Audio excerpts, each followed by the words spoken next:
Hello, ladies and gentlemen. Welcome back to the Ignorant Conversations podcast, a casual conversation between two friends about the different types of books we read every week.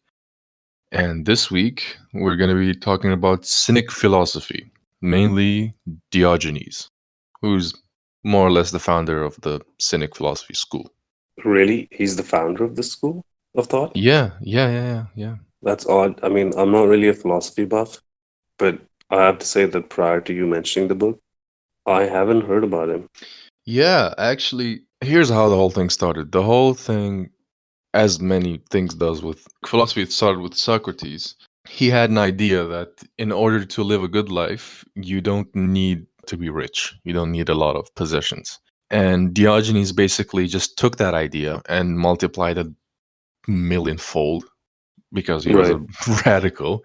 And by the way, he's from Sinope. You know Sinope? It's a city in Turkey. In Turkey? Yeah. Yeah, he was from there. So he went to Athens for, I guess he was working at a bank with his dad or something, and something happened. He had to leave.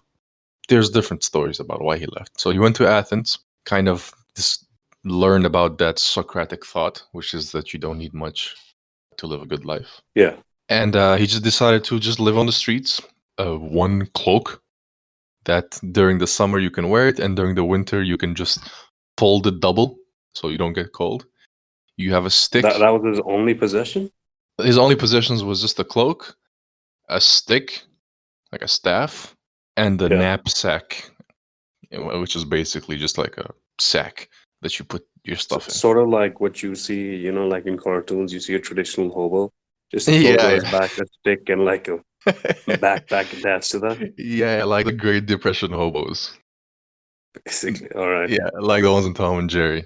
Like I think Tom does that. That's Yeah, exactly what I was picturing. yeah. Like it has to be like a twig, and the little rag has to be like red for some reason.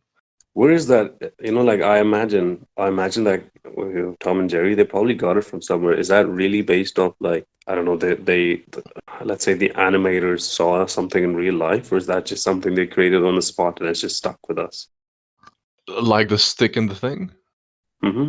I mean I'm pretty sure Great Depression hobos used to do that kind of stuff when they were looking for Well, jobs, technically it does riding work trains. because you get leverage because the way you place the stick and the items on the back and the hand up front, I guess it's easy to carry as well. I guess there's only one way to find out, my friend. All right. I'll I'm not go to becoming school. a hobo. Well, maybe if Ah, this doesn't work out, we could try it out. or If if this if if podcasting thing doesn't Diogenes work out. or if Diogenes' stuff is too convincing. All right, let's hear more of it then. Yeah. All right. So this is where the thought came from. So one thing I'd like to point out is we discussed this before. If I'm gonna use any terms, I should clarify like what it is. Now, Yeah, interesting that would thing be about great.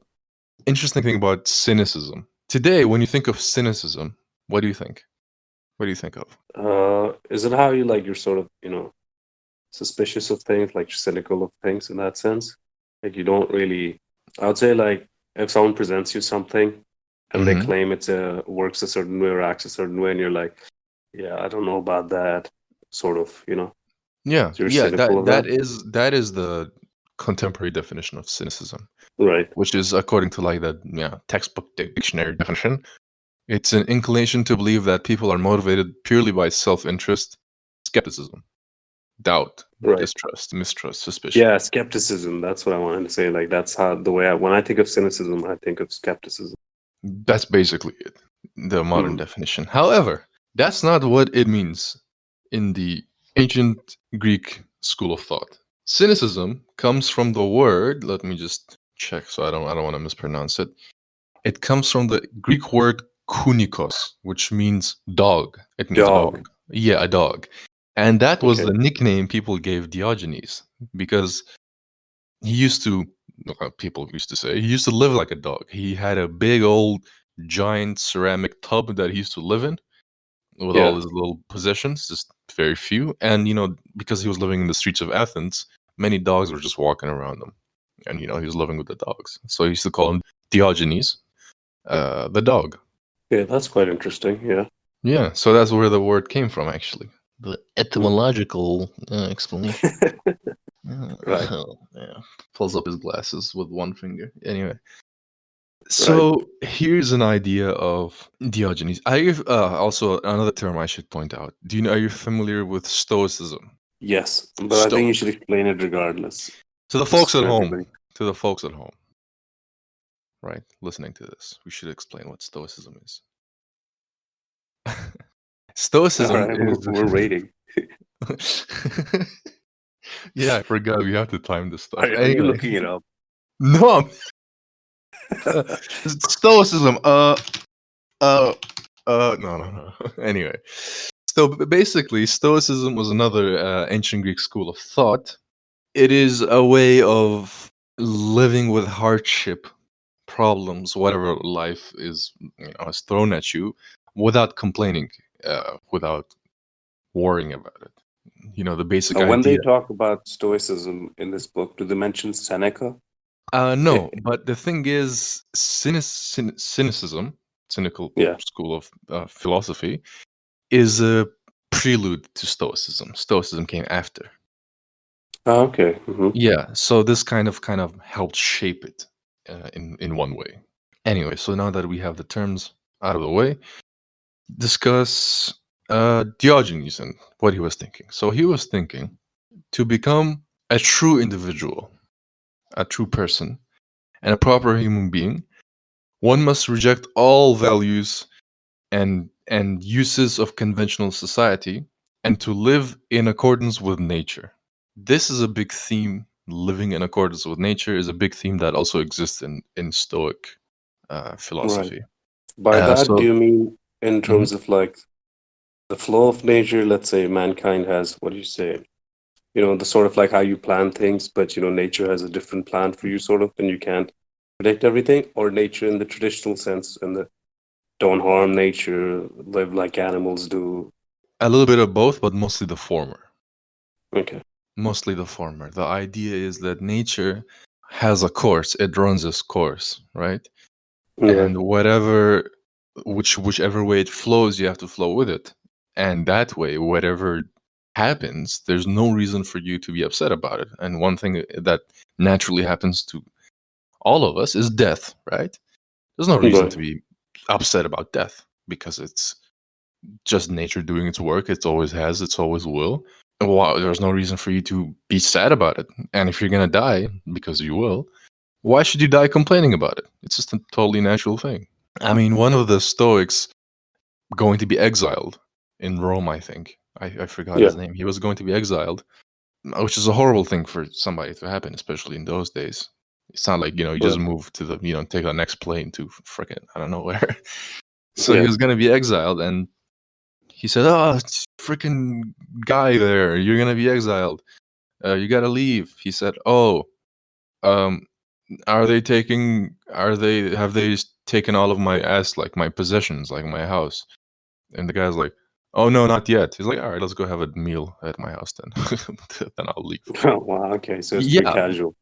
yeah, because there's no I mean, the idea is for Stoicism is that there's two spheres. There's the stuff that are in your control, and Right. the stuff that are out of your control. The stuff that are beyond your area of influence, there's no reason for you Mhm. to be upset about them because there's nothing you can do about it. And the other thing And this is is, this is how Diogenes has lived as well, right? yes, he did. That is one way. That is basically how he lived as well. Idea of control is from like stuff that are in your control and out of your control is from somebody whose name was Epictetus, and he was a slave, by the way. So you can Mhm. imagine that didn't bother him. So, and the other thing was that the stuff that you can have control over, you can do what is best for it, but even take that to another level is that the stuff that you have an influence over, it's your choice how you react to it. You don't have to be upset about it, Right. right? So that way they never get upset. That's the idea of. I'm sorry for cutting you off, but I'm wondering if whether in the book they explain how, why he starts thinking like this. What, like, is there a course of development of, was he always like this, or what triggered um, it, or Diogenes Again, I should point out that I was discussing Stoicism. I'm getting a little bit off topic here, but Diogenes did not have a clear line of development was not recorded, I guess. But we do know Okay. that he was greatly, greatly influenced by Socrates, and then his a guy who he went to Athens. I forgot his name at the moment. He went to Athens to learn from him. Actually, he was very persistent. The guy was like, bugger off. We don't want to. I don't want to teach you. Yeah, And you're a he, dog. yeah, you're, yeah. He was. This is before he became a dog. Ah, okay. Yeah, but he kept going back and he kept going back. He was like, I must learn. I must learn. Now, one thing that interests me about this book or about this idea. So, to become a true individual and proper human being, rejecting all values and uses of society and so on and so forth. In Diogenes' time, he rejected. I mean, he just lived on the streets with his sack and everything. Today, in the modern day, 2020, how do you think such a life would look like? As in reject. I mean, isn't to some degree like people who've sort of trying to turn back to the natural ways, like homegrown vegetables, Yeah. living in these communal societies as well, like in the outskirts of small towns and stuff. They've made Yes. their own sort of space. I can Yeah. imagine that's something that's closest to it. Definitely. Probably having as little possessions as possible. Yeah, like minimalism, right? Yeah. That fits into this as well. Like a Phones, lot maybe of people, laptops. yeah, just the basic essentials, which I guess phones and laptops are in, right? And like, a small house which has like, one piece of furniture, like a bed and a chair and Yeah. a table. And that's Yeah. it. That's it. In fact, I mean, Diogenes would say that's also unnecessary, but that's him. He's crazy. He's crazy. Yeah, that Yeah, guy, he's that he's guy's a little insane. insane. There was one story where he also at one point he had a little wooden bowl to drink Right. water out of. And one time he was walking around the streets as he does. He saw this kid who was drinking water out of his hand. He was making a cup from it out of Yeah. his hand, and he was drinking from it. And he just threw his bowl away. He's like, "Oh, I guess I don't need that either. Look at this kid." Yeah.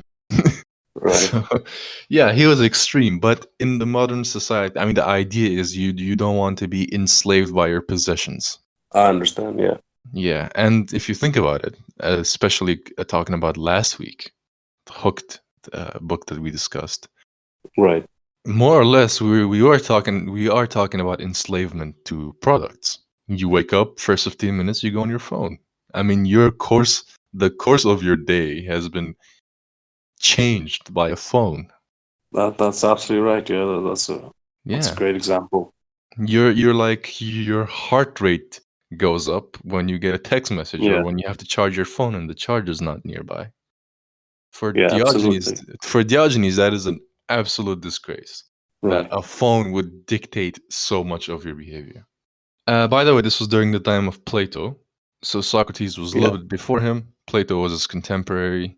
Uh, he used to make a lot of fun of Plato, as you can imagine. It's interesting because so many people were alive at the same time. I mean, at the end of his Yeah, it was life, quite the time to be alive, honestly. yeah, at the end of his life, apparently Alexander the Great had come to meet him, and Oh, Alexander the Great came to meet Diogenes. yeah, exactly, apparently, and he was sitting, and Alexander came, and he was like, "Hello, I'm Alexander the Great. You must be Diogenes." And he was, "Is there anything I can do for you?" Because he was very famous at the end of his life. He was just like, "Yeah, get out of the way. You're blocking my son." Yeah, he That's is good. quite That's the the way you should have acted. he is quite the troll. Anyway, so cynicism is in a way a shortcut to happiness. By getting rid of all your stuff, getting rid of all of this stuff, rejecting all of these things, and you throw yourself at a life of poverty and hardship, is a shortcut to happiness. Because by putting yourself through the very worst, any minor, and you teach yourself to live with that, there's nothing else that can hurt you because you're purposefully throwing the worst stuff at yourself. Right. Yeah. So by And choosing to take the, let's say, hardest path forward, yes, Like you have to, you're bound to be happy because you've already chosen that path, so nothing worse can happen to you, so to speak. Exactly, exactly. Mm. And you teach yourself to enjoy it. In fact, he had a part where he was discussing attaching a positive value on hardship, which is weird because here's how it is. I mean, imagine a man who's used to a life of pleasure. Okay, he has trained himself, he has shaped himself to enjoy pleasure, and anything contrary to that would bring him great discomfort, right? Right. Now, Diogenes just basically flipped that. You live your life and train yourself and get yourself used to displeasure. And anything that happens contrary to that, pleasure, he would Yeah. hate it. It is out of the Wait, you would norm. actually hate pleasure then? Like something Yes, that would genuinely be yes. considered pleasurable. He would hate it. He would despise it Oh, because he has trained himself to seek displeasure, to love displeasure. He would find pleasure in seeking and obtaining displeasure. And anything that happens contrary to that, he would hate it. Similar to a guy who's used to live sleeping on a king or queen size bed. I don't know why these terms exist, king or queen, but big giant bed. yeah. Yeah, if you had to sleep on the ground, he would hate it, right? Diogenes is the guy Wait, living on the ground, and he would hate the bed. but I don't know. It doesn't like at this point. The way I thought, the way I understood it to be, Hmm. or the way I expected it to be, would be that this is a guy who's Hmm. taught himself that okay, shit is going to always happen. Hmm. So it's best to just live a hard life if and find pleasure in the hardships of life. Hmm. That way you're covered from that end. And if something nice happens, then that's obviously nice as well. So, 100% you're covered, you're bound to be happy. But this guy's just done the opposite. Like he's kept his hardship and pleasure levels the same. It's just that he gets it from a different source. He just flipped his world upside down. He's not necessarily happier than the rest of us. He's just happy because of different things. Yes, but the thing is, the stuff that he obtains Yeah. is much easier. He obtains it every single day. Whereas us, we have very ambitious goals, very strange ideas of what makes us happy.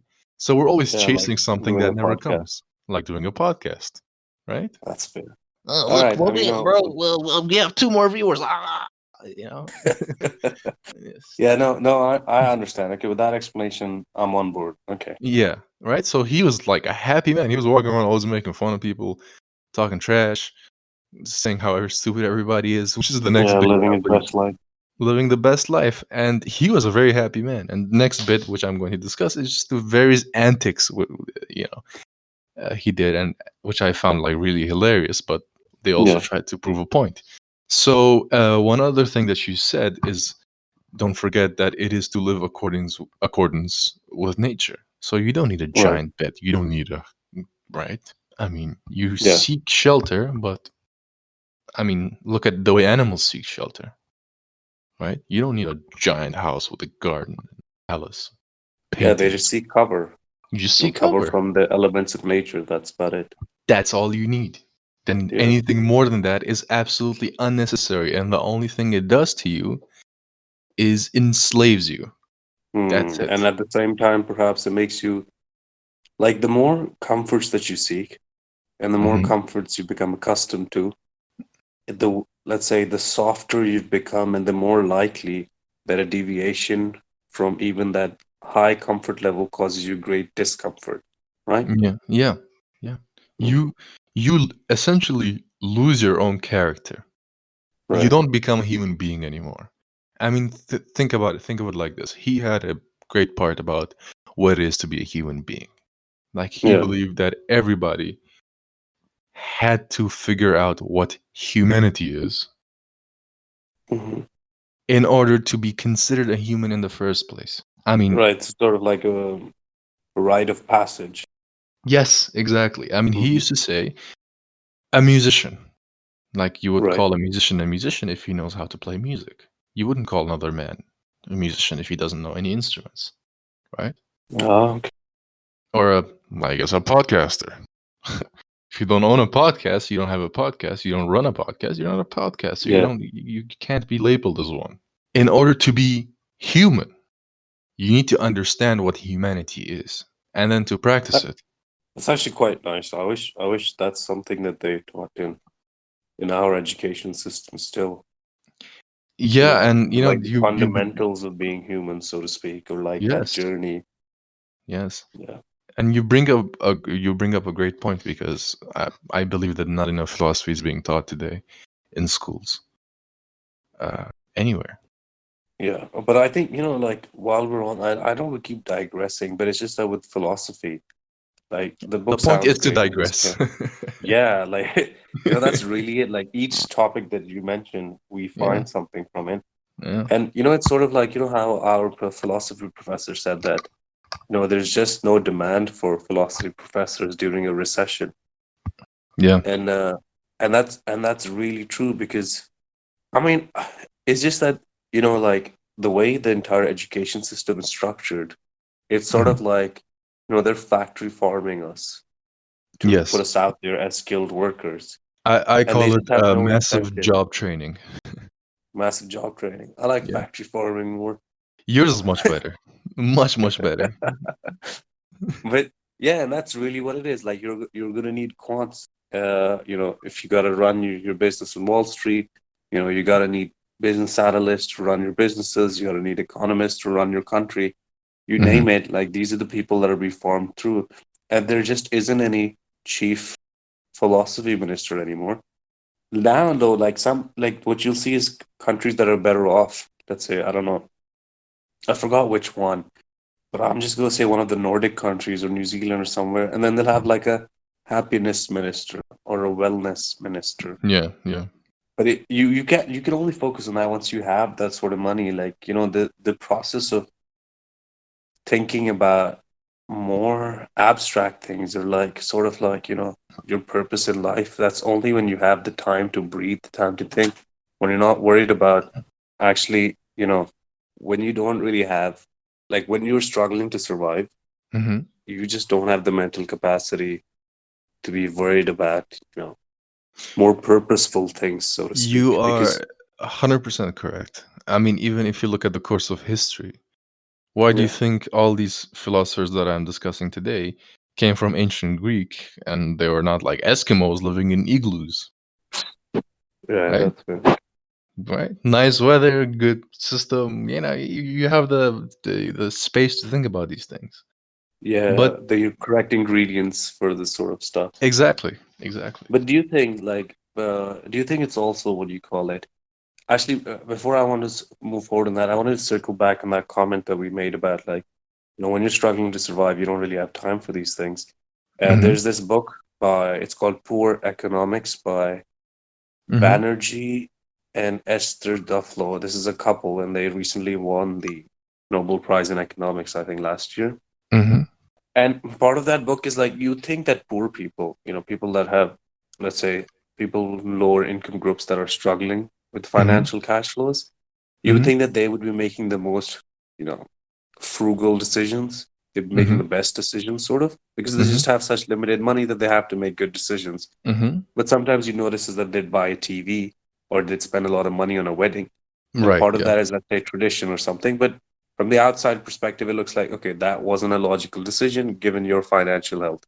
Right. But they say that, and there's something that I've read from other books as well.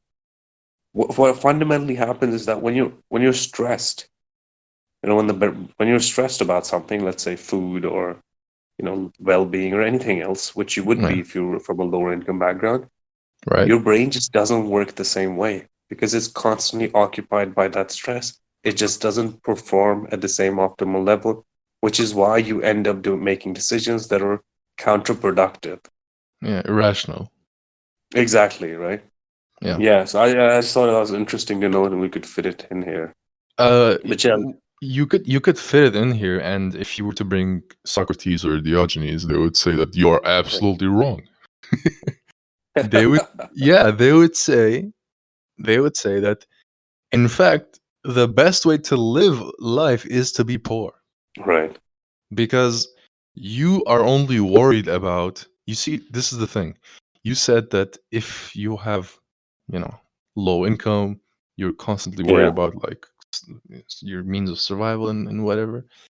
Yeah. That is only stressful is if your goal is to have more than that. Right. Socrates and the other guys, they would aim for that. They would say, I want the very basic stuff, the minimal amount of thing possible, because I would just want to take care of my means of survival Yeah. only and to spend the rest of my time philosophizing. That's That's fair. it. You know what? Like, I get that. But a counter to that would be like some of these cases, the ones I'm referring to, like, I Mhm. don't think Diogenes or Socrates, they didn't have families, right? Diogenes didn't, but Socrates did. Okay, but I imagine, like, I get the base survivalist things, but like, considering the state of our world, like, there's a lot of people that are, even with the Hmm. basic means, Hmm. they will not be able to survive, nor their Right. kids. And I think maybe Esther and Banerjee were referring to that. I don't recall the book well enough, but regardless, I think that's a fair point that you're making.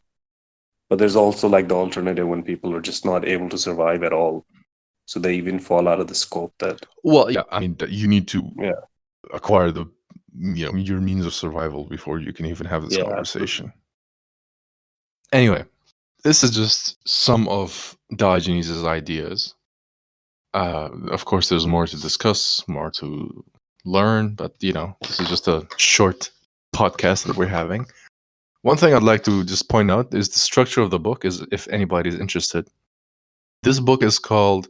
It's written by a man by the name of Robin Hard, and the title is Sayings and Anecdotes. Okay, Diogenes the yeah. Cynic. It's Oxford University Classic. That's the title of the book. So if anybody's interested, they can go ahead.